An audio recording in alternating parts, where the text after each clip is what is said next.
Hi everyone. So I decided to do something a little bit different, and you can see my face as I go over this with you. But we're looking at A Rose for Emily by William Faulkner. Um, don't judge my gross post gym hair, please. So A Rose for Emily, in case you guys didn't look this up when you were looking up author information, they asked Faulkner why he chose to name the story A Rose for Emily. And his biggest thing says that it's an allegorical title. So I'll read a quote from him as to why he named it. So he said, "Here was a woman that had had a tragedy, an irrevocable tragedy, and nothing could be done about it. And I pitied her, and this was her salute. Just as you were to make a gesture, a salute to anyone, to a woman you would give a rose." So Emily, if you guys, you read it, you would know it's kind of twisted. And if you even see from the picture that I have here on the slide, it's pretty sick what Emily did. But it's kind of up to you guys to decide if you pity her or if you are disgusted by her. So as you watch this video, please have your Bluebee out and open it to page 25.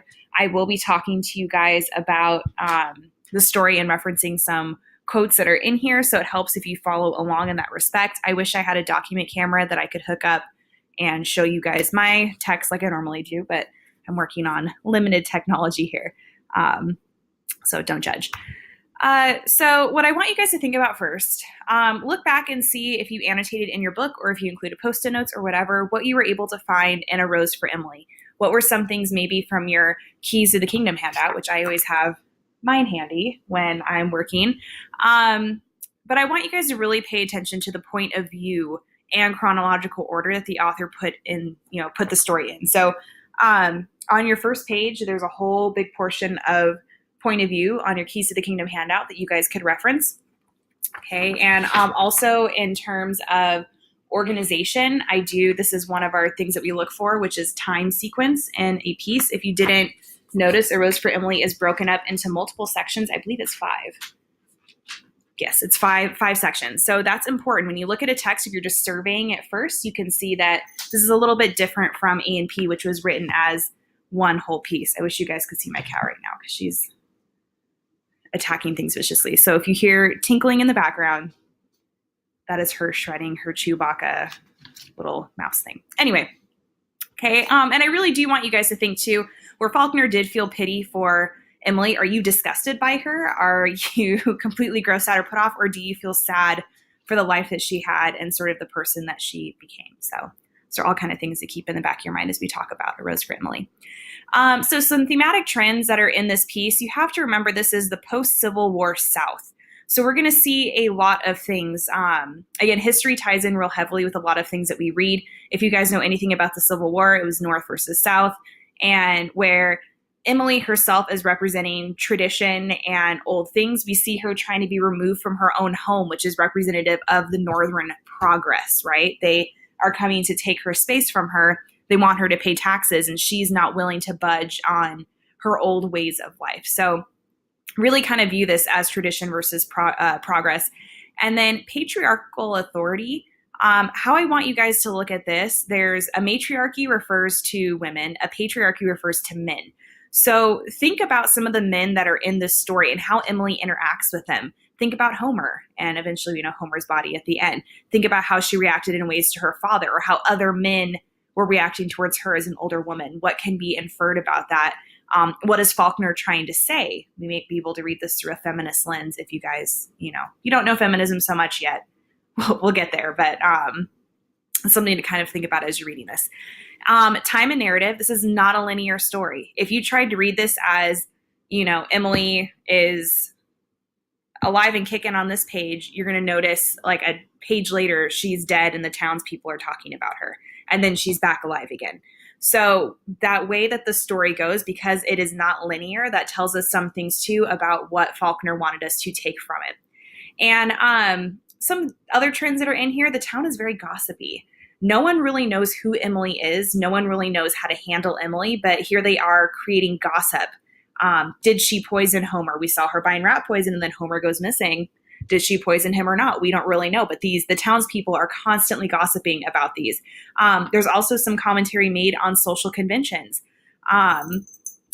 Judgment. They judge Emily for what she is. They, basically take, see what she represents and who she is, and they form their own opinions without actually knowing the facts. Just like we're kind of left to assume at the end, did she murder Homer, or did Homer die a peaceful death, and were they truly in love, and did she really love him, or, is she having a necrophilia moment by sleeping with his corpse, which is kind of gross to think about. So hopefully I'd like to believe the latter, but I'm a hopeless romantic in that fact. Some symbols that are present in this piece, and these are things you guys could also write about in your 2-sheet, but I'm going to go over some of these. So the Grierson family house, once upon a time, it was a beautiful home. So think of like these beautiful plantation homes, big columns, white, beautiful, statuesque, very symbolic of the Old South. And when we kind of open up our story here, we're seeing that, you have to excuse me while I switch books back and forth. We're seeing that it is falling apart. Okay. And even when they describe her, which is kind of interesting in the beginning first lines here. So on page 26, when Miss Emily Grierson died, our whole town went to her funeral. The men thought a sort of a respectful attention or affection. I can read. I'm sorry, you guys. The men threw a sort of respectful affection for a fallen monument. The women mostly out of curiosity to see the inside of her house, which no one save an old manservant, a combined gardener and cook, had seen in the last 10 years. So when we open up, Emily's not even, people aren't going to her funeral because they feel for her. They're going for her because she's almost like a fallen monument, which again, I think kind of alludes to the idea of the Old South. We also know that her servant is African-American. And I think that's a really important fact too, if we're looking at the old versus the new. She represented in itself everything that the Old South represented, right? It's this house, she herself is an eyesore in older age. And I think it kind of ties in, if you look at the second bullet point here, the moral ugliness that came with the idea of slavery and the fact of slavery and the things that came with it, is so disheartening and such an ugly scar on American history. And so I feel like her home and herself, the decaying eyesore that her house is, it represents that moral ugliness that slavery, was. And it's showing how irrelevant this old ideology is in a modern and progressive world. Emily represents something that has long gone and passed, and in its place now is this ugly, decaying eyesore. So it's a way for us to sort of symbolize. So if you're talking about symbols in this case, this symbolizes the fall of such a horrible ideology. Her house in itself represents the Old South and the ugliness of slavery. And the inside is nightmarish. They talk, especially in the end when we find out that it is the tomb for Homer's rotting corpse, which is disgusting. But it's kind of old and antiquated, dusty and dirty. And in a way, it kind of mirrors a Southerner's attempt to freeze time and relive their Confederate past. So if you guys don't know about the Confederacy, do some research, but hopefully you've learned something in your history class. But this is definitely a weird thing that she supposedly killed her lover and then leaves his body to essentially rot and decay and mummify in her house, which is, it's sort of ties in, and you see here on the slide, it's kind of her unnatural need to preserve that body of her lover might also be symbolic of her unnatural need to preserve her old ways and the ways of her family, the Confederate past. And another symbol you can think about, Emily's hair plays a really big role in this. When her father dies, she cuts it off. And it's almost kind of like a girlish denial. Her father was obviously not very good to her. But she, cut her hair off almost sort of like in a, she doesn't really acknowledge death. And that definitely, if you're not acknowledging things, you might have some issues, with that type of stuff. And her iron gray hair is like the hair of an active man, which I think is very interesting for looking even in terms of diction, right? The fact that her hair is like that of an active man. I mean, what does that even look like? Do you ever look at a person and say, that looks like man's hair? Not really. But I think this ties into our patriarchy idea. she herself, after she kills Homer, is sort of like she's asserting her lack of submission to the patriarchy by becoming more manly, in the sense that her hair now resembles that of an active man. So it's just an interesting sort of symbol that he picked. When we're talking about the house and her body as a whole, it's kind of, there's some gross imagery here. It's really, this whole thing is gross, but it's wonderful. On page 27, at the top of it, that, first sentence after the period, her skeleton was small and spare. Perhaps that was why what would have been merely plumpness in another was obesity on her. She looked bloated, like a body long submerged in motionless water, and that of a pallid hue. Her eyes, lost in the fatty ridges of her face, looked like two small pieces of coal pressed into a lump of dough, as though they moved from one face to another while the visitors stated their errand.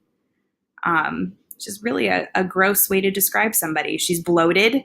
She has obesity to her, even though her skeleton is small, so she's petite, but she has this weird otherworldly fatness about her. Her eyes are lost in the fatty ridges of her face. They're bead-like. They're very tiny.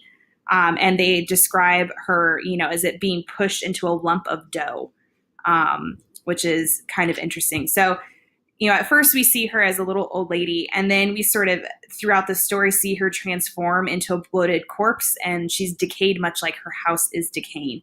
It's almost like she herself is her home. She's representative of her home. As her house decays, so does Emily. And they have a tendency, our speakers in here, which are the town, by the way, that's their point of view. They describe her like they describe her home. So kind of gross and sad. If you guys flip the page over to page 28, I want you to also take a look at something here, and I can't remember. Nope, it's not on that slide. So at the very bottom, right before our section 3, this is where we have sort of that interesting perspective that's shown here. All of a sudden, we have use of the collective we. So that very last paragraph, we did not say she was crazy then. We believe that she had to do that. We remembered all the young men her father had driven away, and we knew that with nothing left, she would have to cling to that which had robbed her, as people will. And so we're introduced to our collective first-person perspective.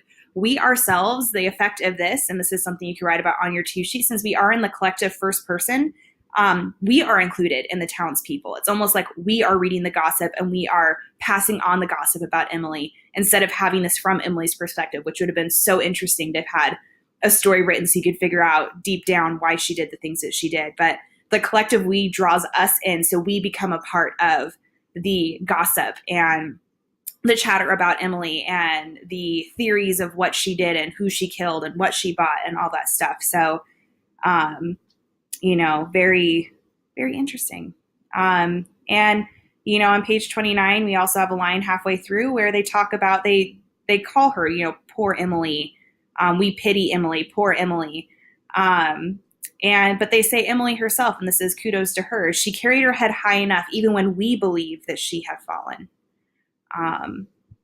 So there are multiple times, that's right before she bought the rat poison. So that's, a little terrifying.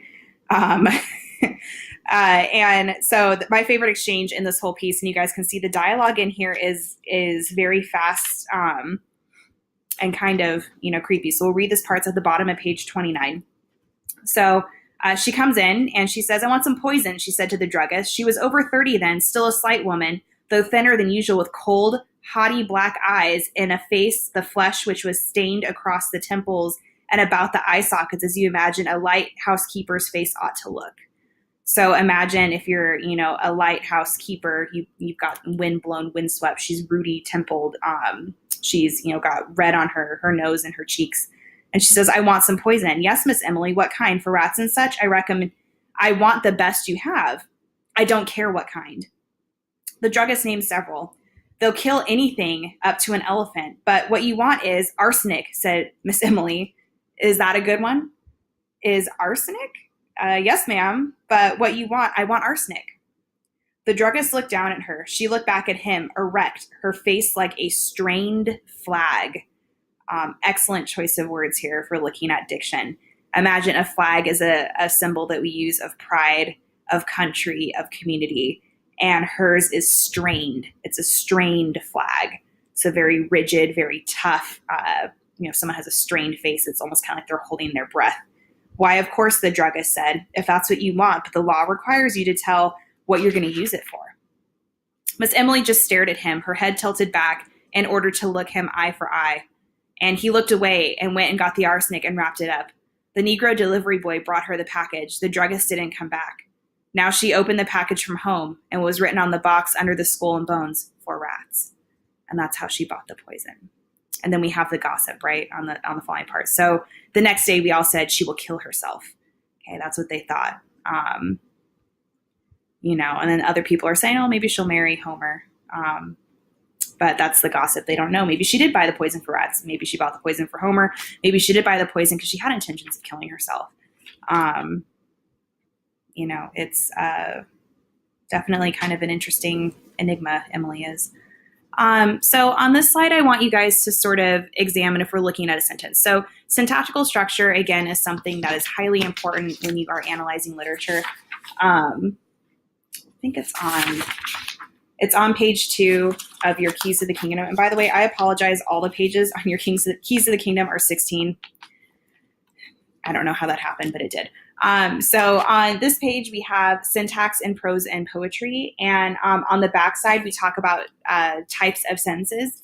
And this is where we have these. You should know a lot of these from AP Lang, but these are all things that we still look at in AP Lit. So if you guys studied that last year, you'll be in luck.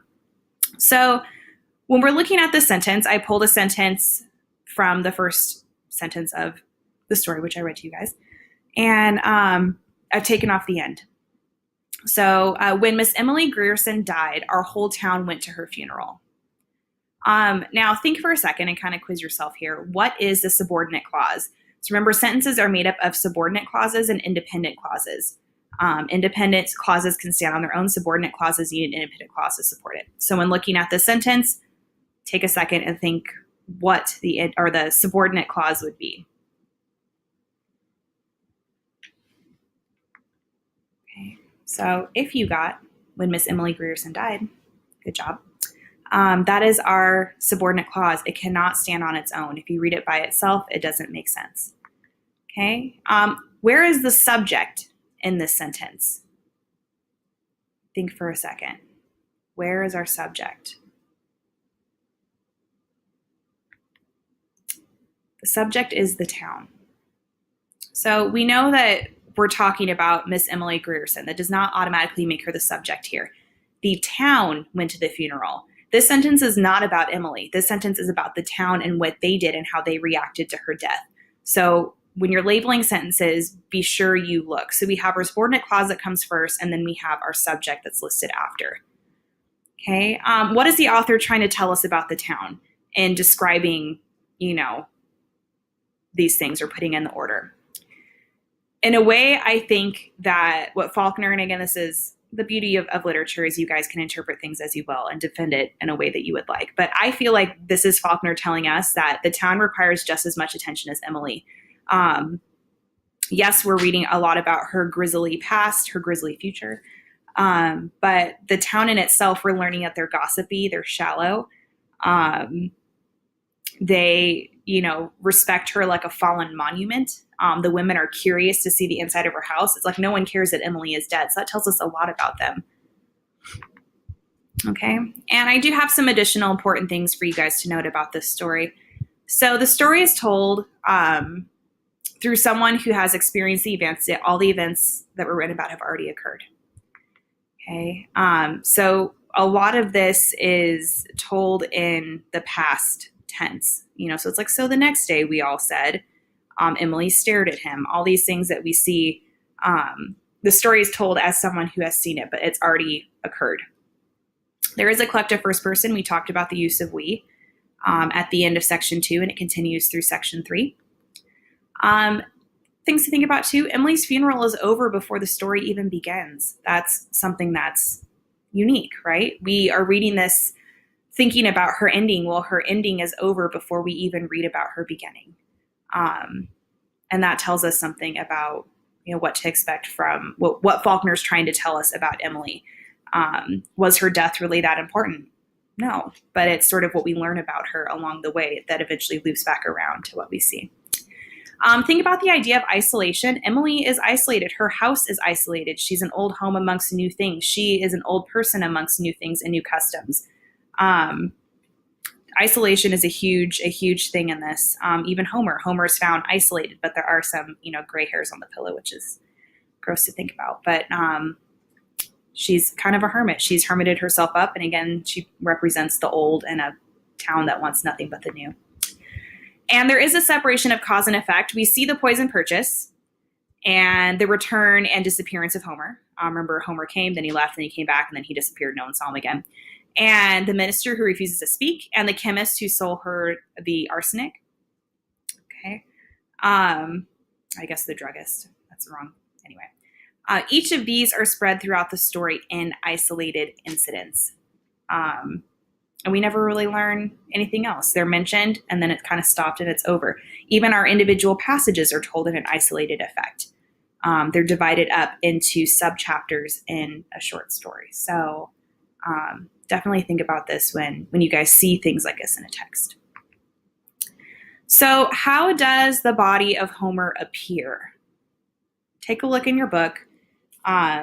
You'll see it. It's on page 32. Okay.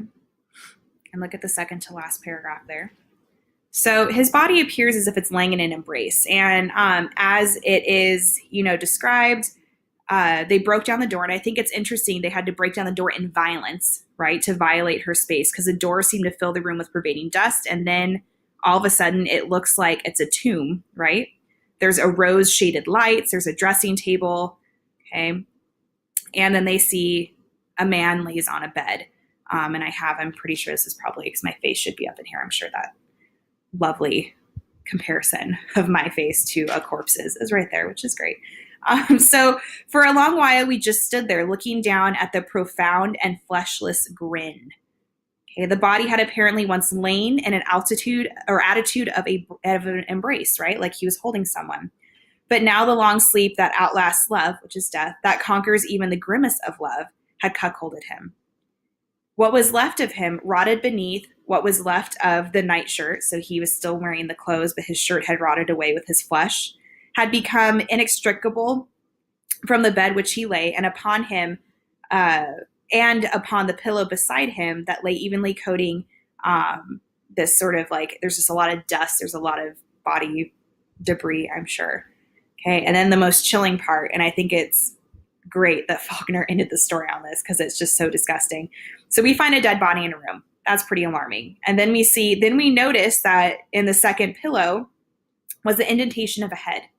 So imagine, someone laying like they're holding someone. Okay. One of us lifted something from it, and leaning forward, that faint and invisible, dust dry and acrid to the nostrils, we saw a long strand of iron gray hair. Okay, which is Emily's hair. So if you did not understand that, she had been sleeping next to the body of Homer while he was dead. So even when his body was rotting, she was laying in bed with him. So with this long gray hair on the pillow, and it's iron gray, which I think also speaks, the diction in that sentence, looking at the fact that iron is strong, right? Emily herself was a strong woman. Does this horrify you? Or does it give you a sense of pity for Emily? Do you feel like maybe she's just like cuckoo crazy pants, or maybe she is a necrophiliac, which is disgusting to even think about, but maybe she loved Homer, and when he died, she just wanted to be with him. You got to figure everyone was taken away from Emily. Her house is being taken away from her. Maybe this was sort of her clinging on to her past, or maybe she truly murdered Homer and kind of had this demented sixth sense of reality. Okay, and do you think that Emily killed Homer with the poison? This is kind of left up to you. I don't know what I think. I think that if Homer tried to take advantage of her, maybe, but they make Homer, you can read it in the fourth passage, Homer doesn't like women. So it's interesting to me, maybe she was being Homer's beard in a time where you cannot outright come and say that you're gay. But like if you look on page 30, it says, then we said she will persuade him yet, Homer, to marry her, because Homer himself had remarked he liked men, and it was known that he drank with the younger men in the Elks Club, but he was not marrying. He was not a marrying man. Okay. It's just an interesting thing to think about. So Homer's hanging around, but Homer has let people know that he liked men. And Emily probably knows, but Emily herself is kind of manly. So maybe Homer was into her. Just some interesting, things to think about. But yeah, so a rose for Emily. Pretty gross story. When I come back, I do want to hear your guys' opinions. Please fill out a 2-sheet. If you look under the assignments tab, you guys will find the copy, of the 2-sheet that you can fill in. Now that we've talked about some of these, I expect to see some really good pieces of analysis. Definitely, again, please use your Keys to the Kingdom handout. Please cite things from Blueby. And yeah, so I hope this helps you out. And we will be talking about Sonny's Blues on Monday, which is one of my favorite stories. So I know you guys will have time in class to read it.